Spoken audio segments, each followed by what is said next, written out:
이상하다. 오랜만에 혜진이를 만나러 합정역 5번 출구를 나왔던 것까진 기억이 나는데 자전거 가게를 넘어 코너를 돌아 걸어가던 것까진 기억이 나는데 그 다음은 블랙아웃이다.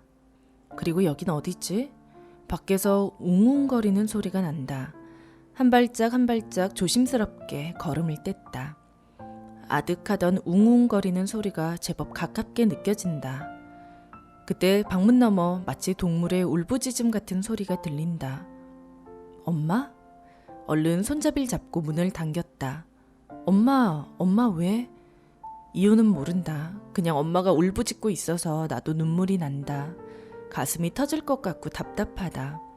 어서 가서 엄마를 안았다. 여전히 포근한 품인데 이렇게 따뜻한데 엄마는 나를 본체도 하지 않는다. 무엇 때문에 이리 슬피 우는 걸까? 왜 엄마 옆에 있는 큰 이모조차도 나를 못 본 척하고 구슬프게 우는 걸까?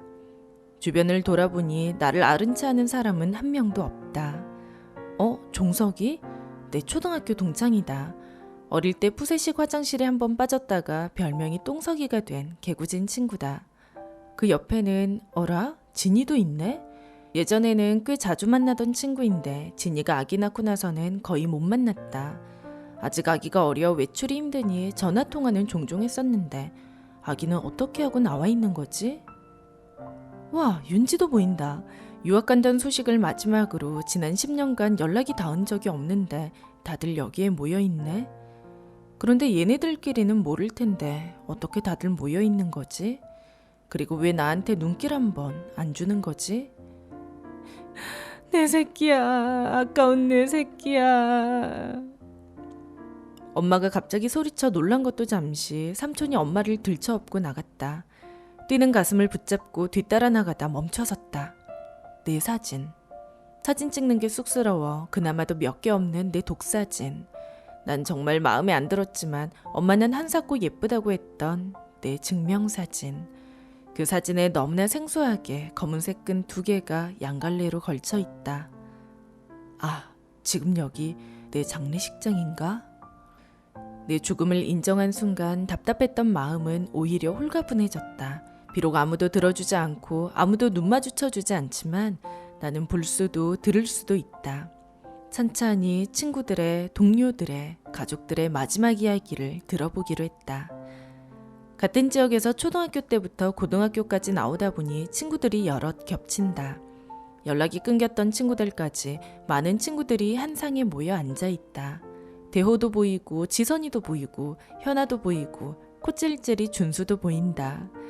침울한 표정으로 나의 어릴 적 이야기를 나누고 있는 것 같다. 준수 옆에 자리를 잡고 앉았다. 학교 끝나고 은지 집에 가면 은지가 맨날 계란볶음밥 해줬는데 그게 그렇게 맛있었어. 맞다. 내가 얘네들 여럿 먹여 살렸었지. 오랜만에 친구들이랑 옛날 이야기를 나누다 보니 지금이 마치 중학교 그 시절인 것 같다.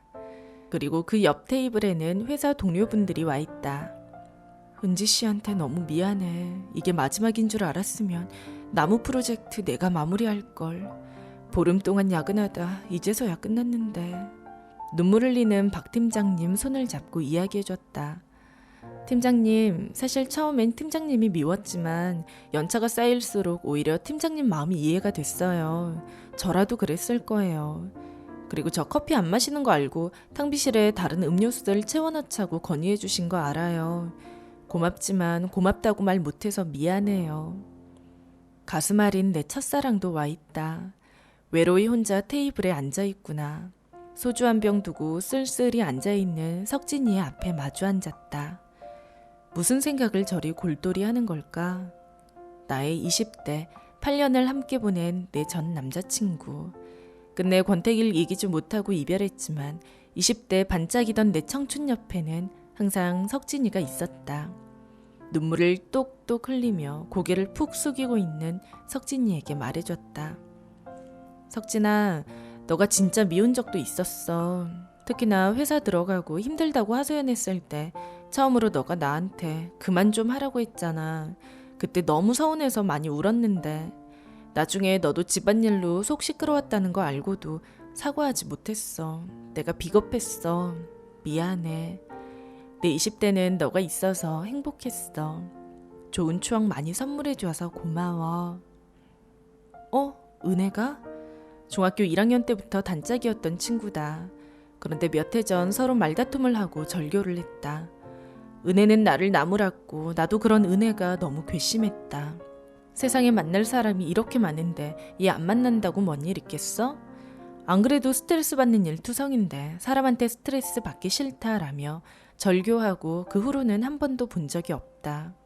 시간이 조금 흐른 뒤 마음이 누그러지고 은혜의 입장도 이해가 됐지만 되돌리기엔 너무 늦었다고 생각했다. 중간에 은혜의 결혼 이야기를 전해 듣고 연락하고 싶었지만 자존심 때문에 할 수가 없었다. 중학교 시절 둘 중 먼저 결혼하는 사람 부케는 꼭 서로가 받자고 약속했었는데 결혼식에 갈 수조차 없게 돼 계속 마음이 허했었는데 이 친구가 지금 여기에 와 있다. 다른 친구들에게 인사하더니 먼저 가본다며 일어선다. 이게 내가 보는 이 친구의 마지막 모습일 것을 직감해 따라 나섰다. 잘 가라 친구야. 나는 못 갔는데 와줘서 고마워. 미안했어. 씩씩하게 걷던 친구가 주저앉아 운다. 뭐가 그리 서글픈지 주저앉아 가슴을 치며 운다. 밤이 깊고 새벽 3시가 넘었다. 며칠 밤샌 친척 언니들, 이모, 삼촌들은 저마다 식탁에 엎드리고 아무렇게나 누워 잠에 들었다.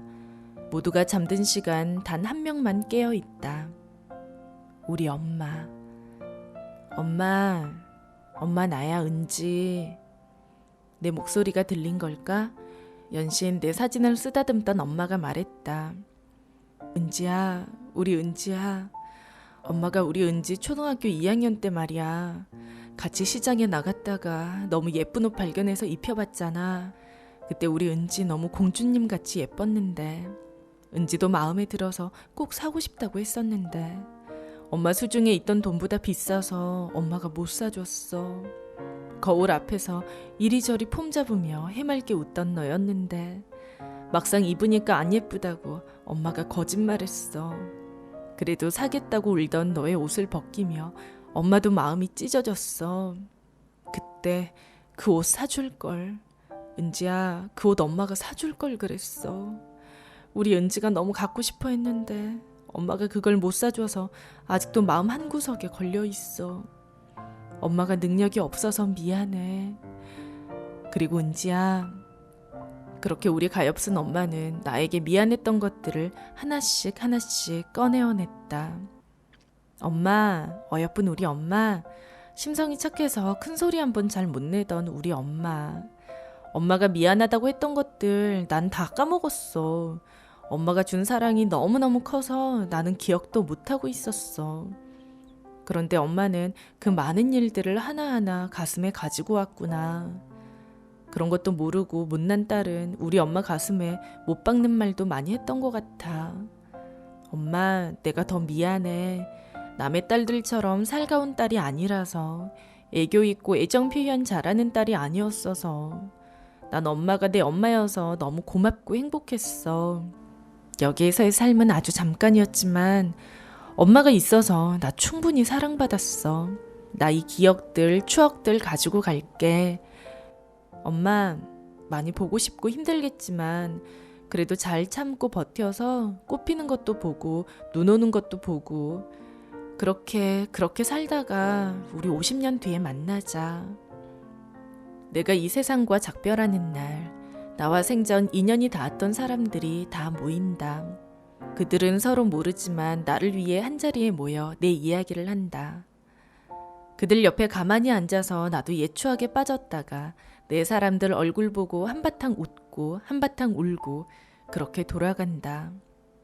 아, 그래서 장례식을 하는 거구나. 이 사람들이 와서 나의 명복을 빌어주는 것이 아니라 내가 보고 싶은 사람들 한 곳에 모아두고 마음껏 보라고 장례식을 하는 거구나. 장례식의 주인공이 돼보고서야 그 이유를 알게 됐다. 이 사람들은 나를 못 보지만 나는 이 사람들을 마음껏 보고 손잡고 눈 마주쳤다. 고마웠다고, 사랑했다고, 행복하라고 내 사람들의 손을 잡고 눈을 맞추고 작별 인사를 했다.